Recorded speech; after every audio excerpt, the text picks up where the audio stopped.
another question off the internet. And if you too would like to submit a question off the internet, you can send it to us at totl@abyssheadphones.com. TOTL. Yeah, so this one reads, Hi there. Hello.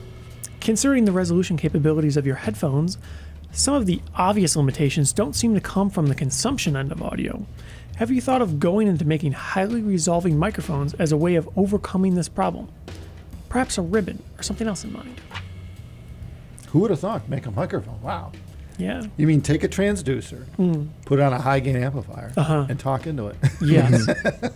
Well, maybe we might have just done that. We might. Yeah. So as it turns out, pretty much all drivers will, to some extent, function as a microphone. Sure. The question is, how good? Yeah.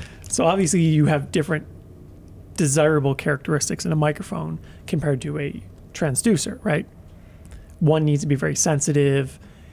It needs to be very flat response over a wide range.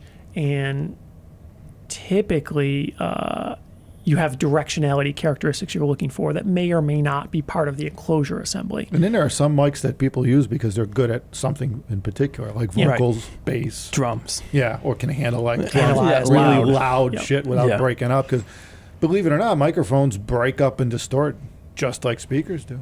Yes. And people don't realize that. In fact, we hear it all the time, but particularly on our headphones.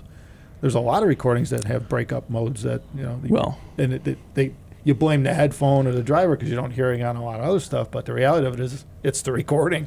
I'm sure a lot of people are aware of it. A perfect daily example of this is recordings with phones. You see them on the YouTubes and stuff. Right. And it's just like something really loud, like whatever, top fuel drag cars, and it just blows out the mics. I'm always amazed at how much the phones can handle. They can handle pretty well, but they have a limit, obviously. Right, yeah, that mic is only so good. So phones typically have very crude microphones. The actual capsule itself is not exceptional, but they EQ it pretty well. So they sound okay. It's software. Right. Yeah. So they have limitations there. And in normal situations, they sound fine. But you give them something like that where it's way too much volume and they just absolutely fall apart. And traditional mics are like that as well. Maybe not as harsh as a phone, but certainly audible. And it's a problem in some recordings. Sometimes people don't really notice, or they already recorded it with the distortion and they don't want to do it again, or they can't do it again. Yeah. So it can be a big issue in microphones. And microphones work very similar to a transducer or a driver in a headphone. More or less the same theory.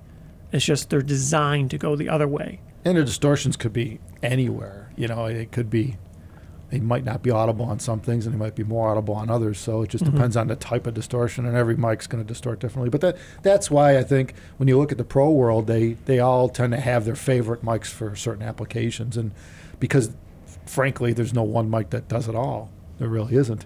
Just like there's no necessarily one speaker that does it all either. For everybody, for every application, you know. Yeah. Like if you wanted to hear sonar, right? You know, you might want to look at a specific, you know, pair of There's always a set of criteria you're looking for if you want in to any produce application. And of course, microphones, you're trying to target a specific spot or a specific frequency range, or you're trying to make it sound a certain way.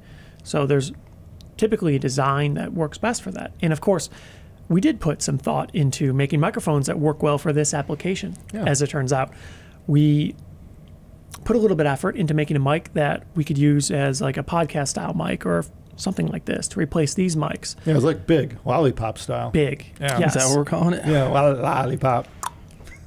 The driver's designed. We made a few of them, and the enclosure's designed. Do you remember what they sounded like?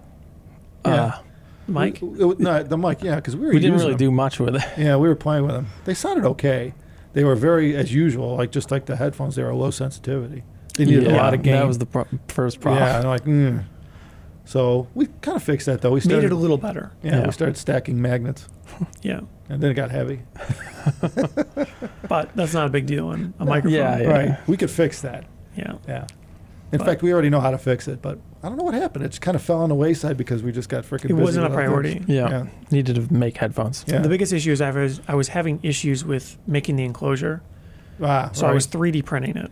Oh, right. And With a new printer.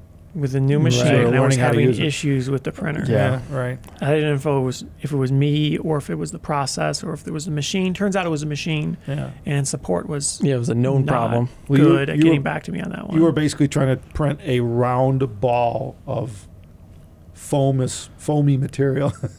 Well, Yeah. it was the limit of what the printer could print, Yeah. so it took all day. Yeah, let's just so say it's like this, if it's screwed up, well, it's going to take another day to make another Yeah. one. yeah, this isn't like a production 3D printer that's made to do that. And even then, I don't know, because like you said, you got to have, like, I saw you were learning too, you're learning how to do support structures to hold this round ball that it's printing, or half dome shape. Yeah, and sometimes the support caused more problems than it helped, and Yeah, you just right. had to figure It out the just kind of perfect went, formula. you were tipped over while it Yeah. was printing. And yeah, it's Right. a real pain And in in the ass. addition to that, there was machine issues Yeah. that was causing distortion. Yeah. Yeah. So Well, big Yeah. problems. So anyway, yeah, we kind of But we dropped gave that. up on that one. Yeah, because we don't have a good shape to put it in to actually put on a video. Otherwise, we probably would be using our own microphones. And we got to get back to that someday.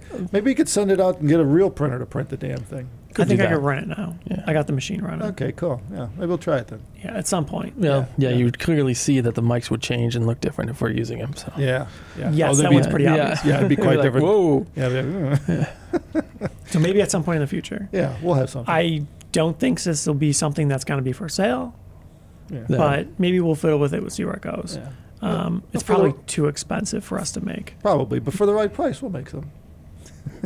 We'll Well, you see. know, people would know what it sounds like because we're talking on them. If we start talking on time, they'll. We've been using these. Yeah, right. Yeah, so Yeah, you can so hear you the hear difference. the A, B, the vocals. Everything yeah. else would be the same. Yeah, like the last change we made on these was the cable, and I thought that brought the top end up a bit because the stock cable thing that came with these arms was kind of lame. It was boring sounding, so we put our cables back on, and that popped it back up. Because some guy even mentioned that, you know, what, to change the AQ, I don't like it, and the only thing we did was put these arms on with these integrated cable. Yeah.